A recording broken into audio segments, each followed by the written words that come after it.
Mutlu bir ailede yetişen çocuk başarılı bir çocuk olur. Tabi bu %100 her zaman böyle midir? İstisnaları vardır tabii ki, o ayrı bir mevzu. Mutlu bir ortamda, mutlu bir aile tablosunda yetişen bir çocuğun başarısına bu aile %100 etki ediyor. Başarısızlığına da %100 etki ediyor. Mesela çocukluktan beri çocuğuna masal okuyarak uyutan bir ailede yetişen çocuğun hafızası, hayal dünyası çok geniş olur. İleride hangi işi yaparsa yapsın, hayal dünyasında çok büyük yerlere yol açacaktır ve başarılı olacaktır. Şimdi okula giden bir çocuğun ailesi bu çocuğu takip ederse, hangi derslerde daha başarılı, okula gidiyorum derken başka yerlere mi gidiyor, okul çıkışında eve geliyor mu, yoksa başka bir yere mi gidiyor, derslerin takibi, mesela son dönemde gerek okullarda olsun, gerek kurslarda olsun geliştirilen bir model var. Koçluk dediğimiz bir model var. Bu koçluk modelini öğrenciye, öğretmeni gerçekleştirdiği zaman velinin de evde 10 günde bir, haftada bir şu koçluk defterini bir getir bakalım. Neler yapıyorsun? Koçlukta neler verilmiş? Sen ne kadarına dikkat etmişsin diye bir bakın diyorum.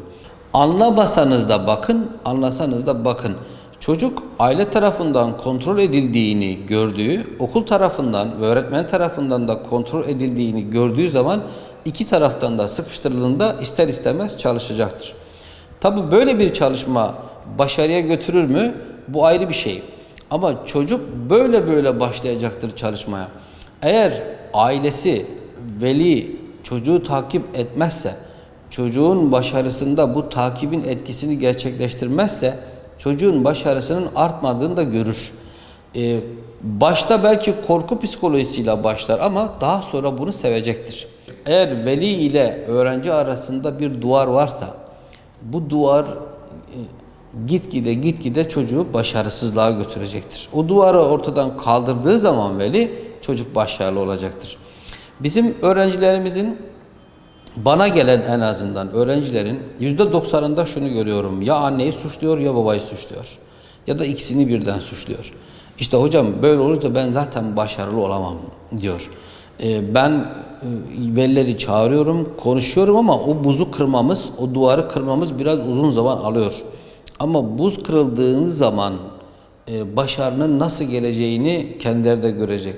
Koçluk böyle bir şeydir. Bence koçluğu öğretmenden veya okuldaki rehberlik biriminden önce ailenin yapması gerekiyor. Aile çocuğun elinden tutacak ve diyecek ki biz seninle şu an bir yolculuğa çıkıyoruz. Bu yolculukta senin istediğin yoldan gideceğiz. Çünkü benim dediğim yoldan gidersek çıkacak problemleri benim göğüslemem gerekiyor. Sen çıkacaksın bu yola, ben senin yanında gideceğim. Ama aşamadığın olağanüstü bir durum varsa ben müdahale edeceğim. O çocukla el ele gidecekler. Çocuk önüne çıkan ilk başarısızlıkta yenilebilir. Ama kendisi bununla baş edecek bir yol bulabilir. Veli onu kontrol edecek oradan. Çok büyük bir şeyse müdahale edilebilir. Onun dışında çocuk kendiliğinden bunu yapabildiğini görebilen çocuk mutlu olacak. Bir diğer zor hedefe odaklanacak.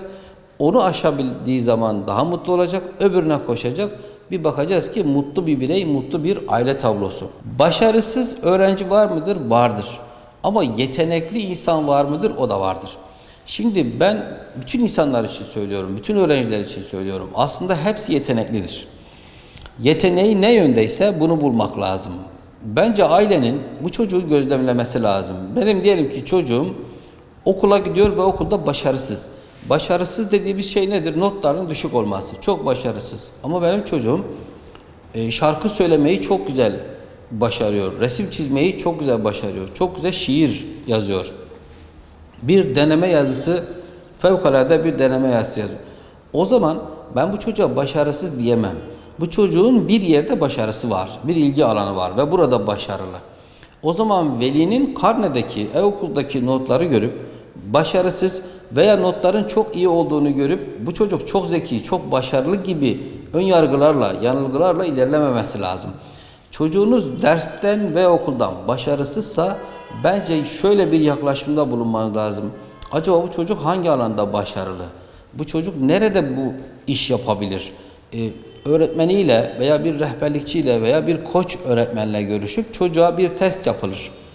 Veli bunu yapmalı. Bir çocuğun yeteneğinin dışında başka bir yere yönlendirirseniz çöp edersiniz. O çocuk çöp olur.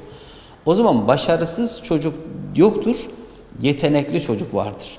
Ailelerin, velilerin çocuklarının hangi alanda yetenekli olduklarını, hangi alanda başarılı olduklarını görüp orana yönlendirmeleri bunlarda başarıyı %100 etkileyecektir.